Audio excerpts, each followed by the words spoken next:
ci li nga nekk parce que ñun au conseil ak conseil économique social. c'est des organes consultatifs. tout à fait c'est des organes consultatifs te mbënn baa ngi ñëw. am na leen nag leneen yoo xamante ne c'est des paramètres ñaanuñ ko yàlla. mais on vit dans un monde qui a ses problèmes sismiques, qui a ses problèmes pluviométriques, qui a ses problèmes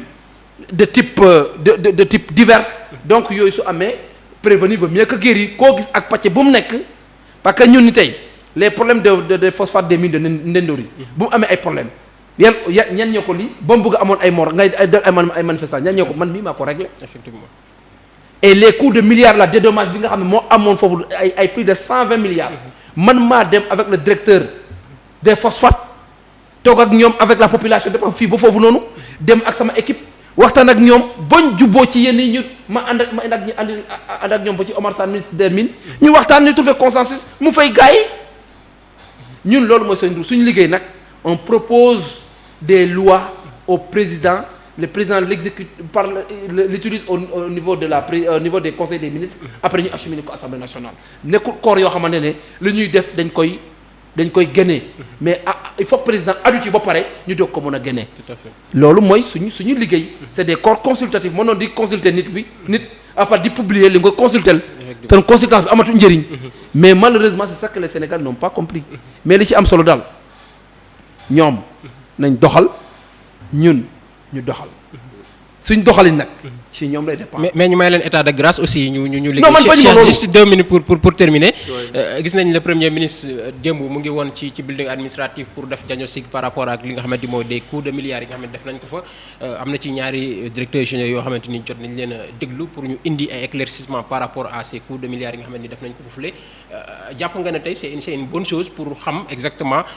tous ces milliards là yi nga xamante ni dugal nañ ko ci building administratif te nécessité bi nga xamante ni waroon na ko amu ko ci li nga xamante moom moo di dispositif état bi. waaw naturellement c'est toujours une bonne chose nga def état des lieux parce que état d'avancement tamit dafa am solo quoi tey boo jëlee ay travaux nga engagé ko au nom du gouvernement sénégalais nga def ci l'argent du contribuable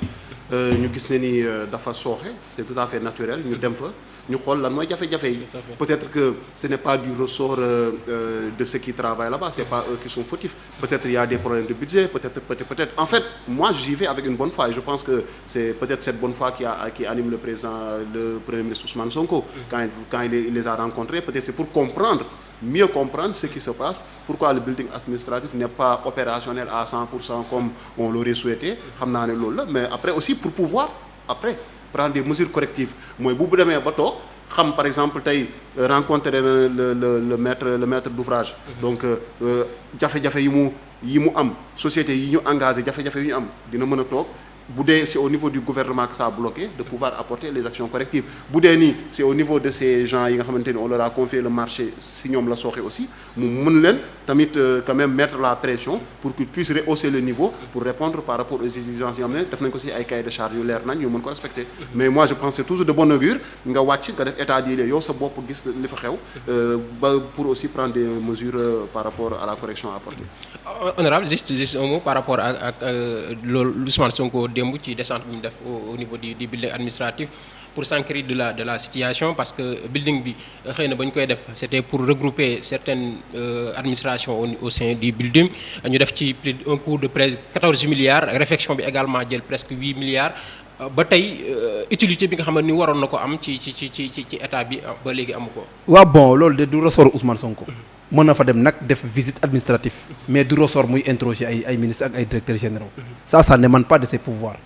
voilà boobu am na lu ma maîtriser wul ci rôle du premier ministre comme il y a des corps de contrôle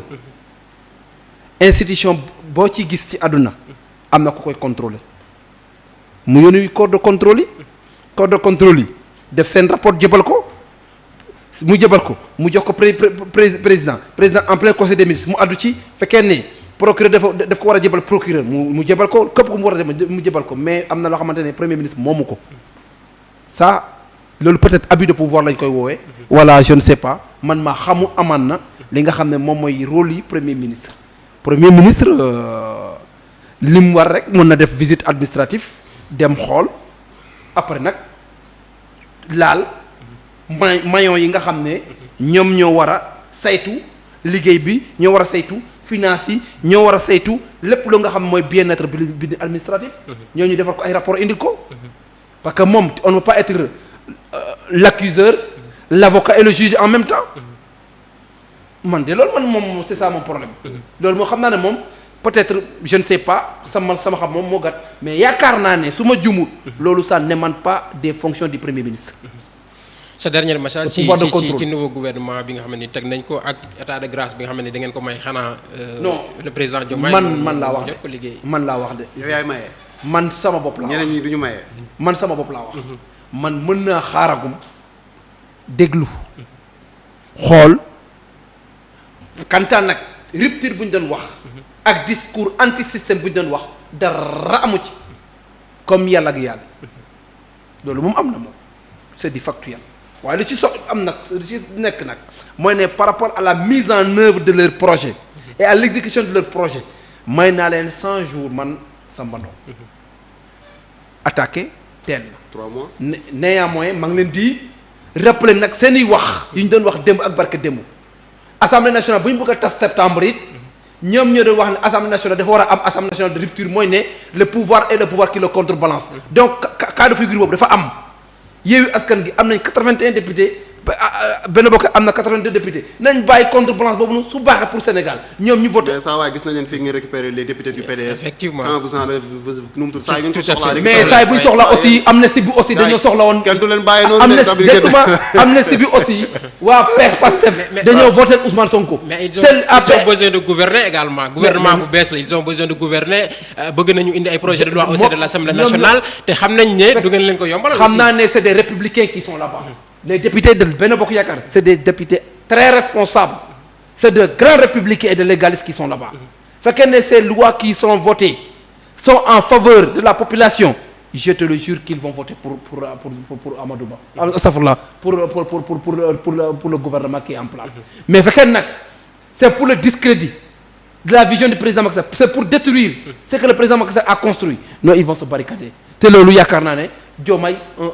l'état c'est la continuité te ñoom ñoo doon ñaan wax nit ñi ne dafa war am équilibre de pouvoir majorité écrasante Ousmane Sonko moo doon wax majorité mécanique la doon wax donc yaakaar naa comme ñoo doon xeex majorité mécanique boobu noonu tey l'occasion s'est présentée et les Sénégalais les ont mis devant le fait accompli majorité mécanique boobu ñoom duñ ko wuti mais lii pouvoir contrebalance bi avec un taux arbitrairement négatif de contre-pouvoir day tax affaire bi gën a ñoŋ. ci ñu ngi lay jaajëfal mu bàyyi la nga tàggatoo ak mbokk. waaw bon ziar rek. wax ne nag waa Alliance pour la République ak waa coalition Benno Bokk Yaakaar nous avons gagné ensemble nous avons gouverné ensemble ngir yàlla wa rasul opposons-nous ensemble bàyyi leen nag ces chiens de faïence là ak problème guerre intestine yi ak ces traînards là ces roublards là dañoo nekk fii pour attaquer am buzz wala am réputation je ne sais pas nañ def focus autour de notre coalition autour du président Macky Sall autour de l'Alliance pour la République pour préparer probablement je ne sais pas ce que fera demain probablement les élections à venir. loolu daal moom moo ci am. merci beaucoup Cheikh yooyu si maa ngi lay jaajëfal bu baax a dama ne xam naa après mu jaar fële si gars yi droit d'auteur mu daal di koy fay donc mais c'est bien au moins dans l'opposition les gens sont focus et au pouvoir ils sont focus alhamdoulilah donc c'est le Sénégal qui va peut-être tirer son épingle du jeu encore une fois mu doon mbégte bokk ak moom plateau bi doon mbégte waxtaan ak suñu internet di ñaan yàlla may ñu jàmm suturaal ñu et aussi voilà que le gouvernement lépp lu mu mébét ci lu baax ci réew mi yal na ko yàlla sottil et que l'opposition continue à s'opposer naturellement dans une démocratie qui se veut majeure. Tout à fait jaajëfal ko moom Cheikh le grand chroniqueur moom mooy accompagner chaque jour ci li nga xamante ni moo di seen émission 2024 plus jaajëfal également honorable Samba Ndong toujours disponible ak engagement bi mu am au sein de aux côtés du président de la République moom il est de Macky à 100%. donc xam nañ engagement bi nga xam ne am na ko ci auprès du président de la République. di ko jaajëfal l'envoyé spécial voilà ci l'envoyé spécial actuel l'envoyé spécial des 4P ñu koy sargal bu baax a baax gis nañ ko démb foofulee ci fi nga xamante moo di Nations Unies remercier ko bu baax moom Samba Ndong honorable mu am disponibilité à chaque fois bu ma ko wooyee mu ñëw assister li nga xamante moo di plateau bi jaajëfal également waa régie yi nga xamante ñoom ñoo jàppoon ci li nga xamante moom moo di liggéey bi jaajëfal tous les internautes téléspectateurs yi ñuy doon topp ci seen émission 2024 plus di leen jox dig daje demain incha allah ci beneen numéro ak beneen invité d'ici là portez-vous bien.